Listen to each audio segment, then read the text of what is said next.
आप सबको मेरा नमस्कार है। और हमने एक नई शुरुआत की है कि आम आदमी क्या सोचता है, गांव का आदमी क्या सोचता है, महिलाएं क्या सोचती हैं, युवा क्या सोचता है। हम इस बार किसानों के साथ, उद्योगपतियों के साथ, पर्यटन व्यवसाय से जुड़े हुए लोगों के साथ, सैनिकों के साथ, महिलाओं के साथ अलग अलग दिन बजट को लेकर के उनकी राय लेने वाले हैं। और जो विश्वविद्यालय हैं उनके छात्रों के साथ इस तरह से समाज के हर वर्ग के सुझाव ये हमारे पास आएँ, ये हमारी कोशिश है। यमुना के किनारे हम लोग बैठे हैं, बहुत ही पवित्र संयोग है। और इसलिए मैं चाहूँगा कि आप लोग कुछ बोलें, उससे पहले कुछ बातें मैं आपके सामने कुछ सूत्र रूप में रखना चाहूँगा ताकि आप लोगों को थोड़ा सुविधा रहेगी बताने में। जो एमएसपी है, प्रधानमंत्री जी ने घोषणा की है कि जो लागत मूल्य है उससे 1.5 गुना मूल्य पर हम किसानों को देंगे। आलू, प्याज और टमाटर, ये ऑपरेशन ग्रीन, इसके लिए 500 करोड़ रुपए अलग से दिया गया है। और ये हमारी जो वैल्यू एडिशन है, जो मूल्य वृद्धि है, खेती को लाभकारी बनाने का एक बड़ा भारी सूत्र है। 22,000 ग्रामीण हाट बाजार विकसित करने का है, 22,000। और मछली पालन यानी जिसको ब्लू रेवोल्यूशन बोलते हैं, उसके लिए 10,000 करोड़ रुपए का प्रोविज़न किया है। और ये जो ब्लू रेवोल्यूशन है, मैं आपको इसके बारे में विशेष रूप से इसलिए बताना चाहता हूँ कि हमारा जो यमुनोत्री है, यमुना का जो जल है, ये स्नोफेड है, बर्फ़ से निकलने वाली नदियाँ हैं। गंगा, माँ भगीरथी, गंगा, ये भी बर्फ़ से निकलने वाली नदी है। और जो ये ट्राउट है, गोल्डन ट्राउट हरसिल में एक सज्जन कर रहे हैं इसी उत्तरकाशी ज़िले में। और मेरे जो अपर सचिव हैं जब वहाँ पर गए, उन्होंने पूरे राज्य का भ्रमण किया। मैंने कहा जरा पूरे राज्य का भ्रमण करके आइए आप लोग कि कहाँ पर क्या हो रहा है। वो प्रत्यक्ष जब वहाँ पर गए तो कोई रावत जी है वहाँ पर जो इस काम को कर रहे हैं, उन्होंने कहा मेरी फीस जो है 1200 रुपये किलो बिकती है। इसलिए हमारे यहाँ इसके लिए बहुत अच्छा अवसर है।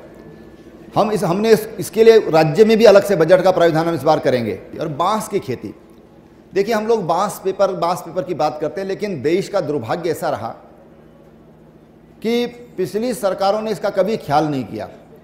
बांस को जंगली प्रजाति में मान लिया और प्रधानमंत्री जी ने बांस को फसल के रूप में उसकी अधिसूचना जारी हो गई है। बांस के लिए अलग से 1290 करोड़ रुपया, ये 1290 करोड़ रुपया ये बांस की खेती के लिए क्या है। और सगंध जो खेती है जिसमें से खुशबू होती है, ये उसके लिए हमारा उत्तराखंड और विशेषकर जितना ठंडे प्रदेश में हम लोग जाएंगे उतना अच्छा हो सकता है। और गुलाब की जो खेती है, अगर इसकी ठीक से खेती करें तो 50 नाली में अगर बढ़िया बेहतरीन खेती अगर किसान बहुत अच्छे तरीके से करे तो जो बल्गेरियन रोज है, 1 हेक्टेयर यानी 50 नाली में 8 लाख रुपए का तेल हम उसमें से सेल कर सकते हैं, 8 लाख रुपए का तेल उत्पादन कर सकते हैं। मैंने कुछ बातें आपके सामने रखी हैं। मैं चाहूँगा कि अब आप लोगों के जो सुझाव हैं वो आए, वो सब रिकॉर्ड होंगे और फिर हम कोशिश करेंगे। मैं फिर दोहराना चाहूँगा कि आपके जो सुझाव हैं उनको बनाते समय उसमें समावेश कर सकें। आपका स्वागत है। अब आप शुरू करें। बहुत बहुत धन्यवाद।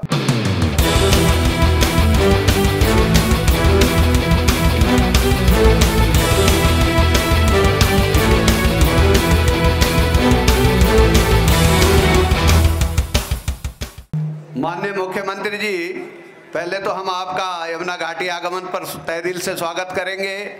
और अभी आपने कृषि से संबंधित तमाम योजनाएं जो भारत सरकार की ओर से और उत्तराखंड सरकार की ओर से चलाई जा रही है, मैं तो इस क्षेत्र के लिए जो चकबंदी का जो हमारा मूल मंत्र है, क्योंकि यहाँ के जो खेत हैं वो छितरे हुए हैं, बिखरे हुए हैं, और जिस प्रकार के आप 50 हेक्टेयर की बात कर रहे हैं या 100 हेक्टेयर की बात कर रहे हैं, एक जगह पे हमारे कहीं किसी भी क्षेत्र में किसी के पास 50 हेक्टेयर जमीन नहीं है। अगर सबसे पहले अगर यहाँ के क्षेत्र के पलायन को रोकना है, यहाँ के फसल की आमदनी को बढ़ाना है, तो सबसे पहले जो यहाँ का जो मूल मंत्र है वो चकबंदी है।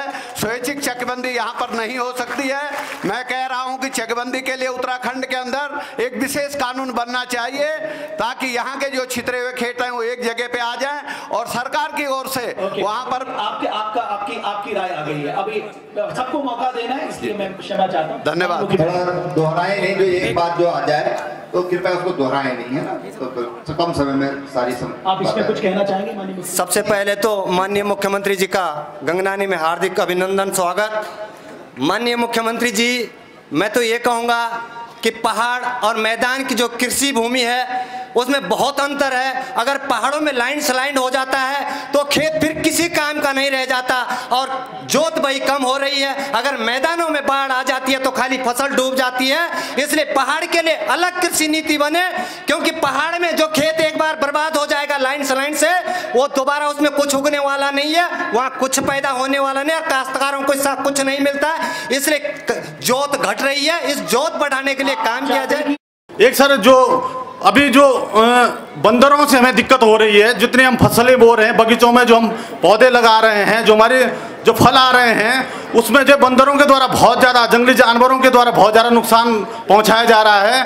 तो मैं समझता हूं कि इसमें बजट का प्रावधान किया जाए। जो बंदरों से आपको दिक्कत हो रही है उसके लिए कोई प्रावधान? पीछे यहाँ पर नहीं मित्र, आप आगे के रहे, वो पीछे वाली रो में चले जाइए, वो तीसरी वाली रो में जाइए जरा। हाँ, तीसरी वाली रो में चले जाइए, वहां पर है। माननीय मुख्यमंत्री जी, इस रवाई घाटी में आपका कोटि कोटि प्रणाम। रवाई घाटी के जनता के तरफ से मान्यवर, मैं एक बात संज्ञान में किसान मोर्चा के अध्यक्ष के नाते से और लाना चाहता हूँ। जैसे यहाँ पे सेब है, फलभट्टी नौगांव में बहुत मशहूर है, बहुत मानी हुई है, उसके लिए मंडी के तो चलो जगमोहन भाई ने बता दिया, लेकिन हमारे जो किसान भाई हैं हिमाचल के तर्ज पे, जितना भी हम देहरादून में मार्केटिंग करते हैं या कानपुर में जाते हैं, दिल्ली में जाते हैं, ग्राहक को एक तरफा कमीशन मिलनी चाहिए। हमारी तरफ से क्या होता है, किसान भाइयों को इधर से भी कमीशन ली जाती है, उधर आरती से दूसरे ग्रोवर से भी लिया जाती है।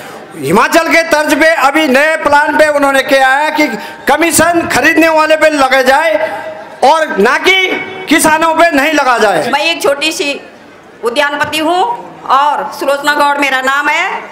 मैं आपकी बजट और आपकी राय, मैं आपसे चाहती हूँ कि किसानों की जो राय है वो जिस प्रकार, जैसे बड़े बड़े बगीचे हैं उनके लिए जैसे ओलावृष्टि होती है तो एंटी हेलगन का वो बजट में प्रावधान होना चाहिए, ताकि ओलावृष्टि से बगीचों को बचाया जा सके और काश्तकार की आय निश्चित दोगुना होगी। आपने कहा ओलावृष्टि से, अभी पीछे कुछ महिलाएं यहाँ पर फार्मर्स आई है, जो फार्मिंग से जुड़ी महिलाएं हैं, उनको दे दीजिए। मैं तिलक रमोला ग्राम पंचायत सुनारा से हूँ। मेरा एक निवेदन ये है कि हमारे गांव में लगभग 60 परिवार हैं, जिसमें से 40 लोगों ने चकबंदी कर दी है आपसी सटवारे से। अगर आपका विभागीय सहयोग मिलता है, राजस्व सहयोग मिलता है, तो मुझे लगता है कि एक गांव जो है आदर्श ग्राम पंचायत में आएगा और अन्य गांवों के लिए प्रेरणा स्रोत बनेगा। धन्यवाद। मुख्यमंत्री जी को जो है थोड़ा नमस्कार करनी चाहती हूँ। मुख्यमंत्री जी, मेरा ये सुझाव है कि जैसे अभी यहाँ से जो बगीचों वाली जो बात आई है, तो उसमें जो है वास्तव में बहुत दिक्कत है हमको। हमारी जितनी भी फसल होती है वो सारी बर्बाद, क्योंकि हम नीचे देहरादून तो नहीं ले जा पाते हैं, बड़कोटी में जो हमारे जो है बर्बाद हो जाए तो सारी फसल, इसके लिए जो है थोड़ा कोर्ट का जो आप वो करेंगे तो धन्यवाद। अभी पीछे जो महिलाएं उनको ज्यादा मौका दो, क्योंकि खेत में ज्यादा वो काम करती है महिलाएं।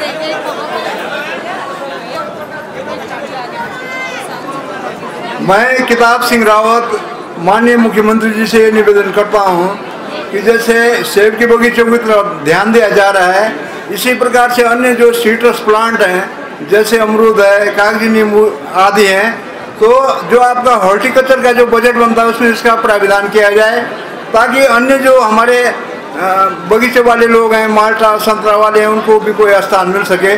धन्यवाद।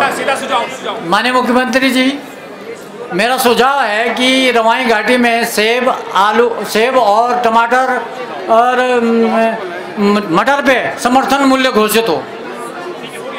और दूसरा मेरा सुझाव है कि उत्तराखंड में फूलों की मंडी स्थापित की जाए। तीसरा सुझाव मेरा ये है कि अभी 2-3 साल से टमाटर का रेट मंडी में बहुत बढ़ा, 100 रुपये किलो, 80 रुपये किलो। हमको 18 से और 22 रुपये का रेट मिला, न तो उपभोक्ता को मिला न काश्तकार को मिला, तो 80 रुपये किसने खाए? मैं चाह रहा हूं कि मंडी की भी समीक्षा हो। धन्यवाद। केवल सुझाव। माननीय मुख्यमंत्री जी, मेरा सुझाव है कि रवाई घाटी में भी एक कृषि विज्ञान केंद्र खुलना चाहिए, क्योंकि हमें जो है चिन्यालीसौर जाने में बड़ी दिक्कत होती है। मैं पुरोला से हूँ, तो हमें अब लगाइए कितना दूर पड़ता है। कृषि विज्ञान केंद्र होना यहाँ अति आवश्यक है। मैं यहाँ पे माननीय मुख्यमंत्री का स्वागत करना चाहूँगी। मेरा नाम है कुमारी प्रीति और मैं सोनाली स्कूल से हूँ। मैं अपना सुझाव रखना चाहूँगी कि अगर हर विद्यालय में कृषि विषय रखा जाए तो इससे किसानों को बहुत सुविधा होगी। जिस तरह से हर विद्यालय में विज्ञान, सामाजिक विषय, इन सभी का, पर्यावरण विषय का जो विषय है, अगर उसी तरह से कृषि विषय भी हो तो किसानों को बहुत सुविधा मिलेगी और हमारे द्वारा किसानों का भी बहुत लाभ होगा। धन्यवाद। इतना मैं अपना सुझाव देना चाहूँगी। मैं लगभग मोटे मोटे सुझाव आए हैं और कृषि से हटकर भी लोगों ने सुझाव दिए हैं। अब मुझे पता है कि सब लोगों के पास सुझाव हैं। कुछ बातों मैं यहाँ पर 3-4 मिनट में कहना चाहूँगा, बहुत संक्षिप्त में कहना चाहूँगा कि एक तो जो यहाँ पर बात आई BSNL टावर की, तो थोड़ा मुझे विधायक जी को दे दीजिए आप, तो मुझे वो दे देंगे तो हम और सांसद महोदय मिल करके इस काम को कर लेंगे। जो ट्रैक्टर सब्सिडी, तो आपको मालूम होना चाहिए कि यहाँ पर भी जो हम ट्रैक्टर, जो छोटे ट्रैक्टर जो हम देते हैं उसमें सब्सिडी होती है, शायद आपको जानकारी नहीं है। उसमें सब्सिडी पर ही आपको दिए जाते हैं। अगर कोई ट्रैक्टर सब्सिडी नहीं दे रहा है तो फिर आप हमको उसके जिलाधिकारी को उसकी शिकायत करिए, उस अधिकारी पर कार्रवाई होगी। जो यहाँ पर चकबंदी, आपको मुझे जानकर बहुत खुशी हुई कि उत्तराखंड में जो चकबंदी के प्रणेता हैं स्वर्गीय राजेंद्र सिंह रावत जी, और जब मैं पिछली सरकार में कृषि मंत्री था तो उस समय मैंने उस गांव में चकबंदी का तो उन्होंने कर दिया था, लेकिन नोटिफिकेशन ये मेरे समय हुआ था और 50 लाख रुपया हमने उस गांव को दिया था। क्यों केदार सिंह जी? 50 लाख रुपया उस गांव को, बीफ गांव को हमने, अब तो नारायणपुर हो गया, उस समय रिकॉर्ड में बीफ था, तो उस गांव को हमने 50 लाख रुपये उस समय दिया था। स्वैच्छिक चकबंदी का शासनादेश आज भी है, लेकिन हाँ, आप जो कह रहे हैं कि वास्तव में स्वैच्छिक चकबंदी का जो जिस तरह से गति मिलनी चाहिए थी उस काम को, वो नहीं मिली है। हम इसके बारे में, अभी मेरा गांव स्वयं चकबंदी में इस समय मेरे गांव वालों ने प्रस्ताव किया है, जो कृषि मंत्री हैं उनके गांव में भी चकबंदी का प्रस्ताव आया है, और जो उत्तर प्रदेश के मुख्यमंत्री हैं उनका जन्म स्थान भी उत्तराखंड है तो उनके गांव का भी प्रस्ताव आया है। ऐसे अनेक गाँव के प्रस्ताव आए हैं। यहाँ के जिलाधिकारी यहाँ पर हैं, तो इस पर थोड़ा ध्यान दे करके जिन जिन गाँव में हो सकता है उसको करें, और जो सुझाव आपने दिए उस पर हम आगे कार्रवाई। अभी एप्पल, सेब, अखरोट और नाशपाती, इसमें हाई डेंसिटी वैरायटी आई है जो 1-1 मीटर पर पौधा लगता है। जो सेब है उसका पौधा 1-1 मीटर पर लगता है और लगभग 6 फुट हाइट है उसकी, और 20 नाली में हम लोग 1 एकड़ में 5 साल में लगभग 5 MT मीट्रिक टन सेब हम उससे प्राप्त कर सकते हैं। ये जानकारी आप लोगों की?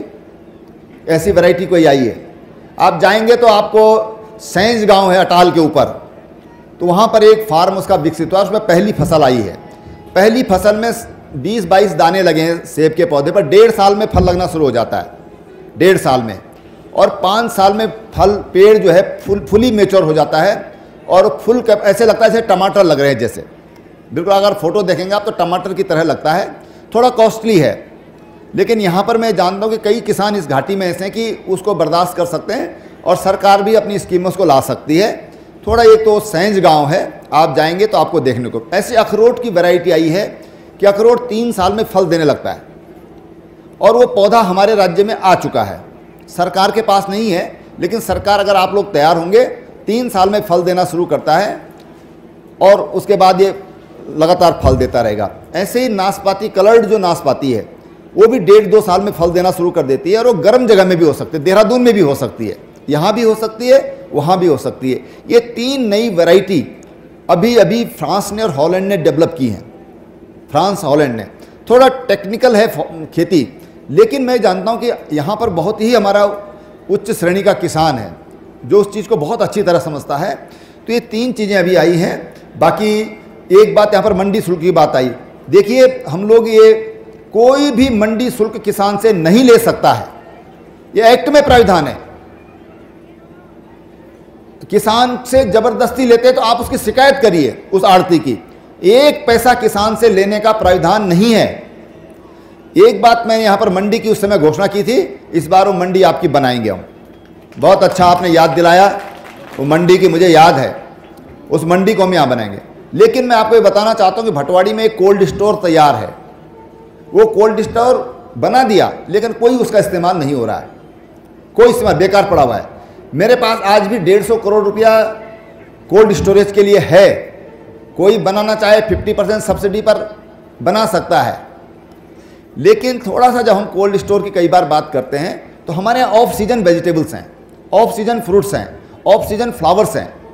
जब ऑफ सीजन है तो हम कब के लिए उसको आखिर प्रिजर्व करेंगे, ये सवाल है। भटवाड़ी का कोल्ड स्टोर बंद पड़ा हुआ है, अल्मोड़ा का बंद होके भाग गया, करोड़ों रुपए सरकार का खर्चा हुआ, नहीं चले। तो थोड़ा सा जब हम ये बात करते हैं तो हम थोड़ा सा इन चीज़ों को भी देखें। हम, मैं एक तो उदाहरण दिया मैंने कोल्ड स्टोर का, इसका मतलब ये नहीं कि कोल्ड स्टोर नहीं बनाना। मैंने कहा कि 150 करोड़ रुपए मेरे पास पड़ा हुआ है उस फंड में, कोई बनाना चाहे तो बना सकते हैं। लेकिन ये बात मैं इसलिए कह रहा हूँ कि हम जो भी करें, मैंने कहा कि हमें प्रोफेशनलिज्म आना चाहिए, व्यावसायिक सोच हमारी होनी चाहिए कि हम जो कर रहे हैं उससे हमको कितना फ़ायदा होगा, लागत कितनी लगेगी और हमको उससे फ़ायदा कितना होगा, थोड़ा ये सोच करें। मौसम ख़राब हो रहा है तो मैं अब आप लोगों से अनुमति चाहूँगा। बहुत बहुत धन्यवाद, आपके सुझाव आए, उनका बहुत बहुत स्वागत।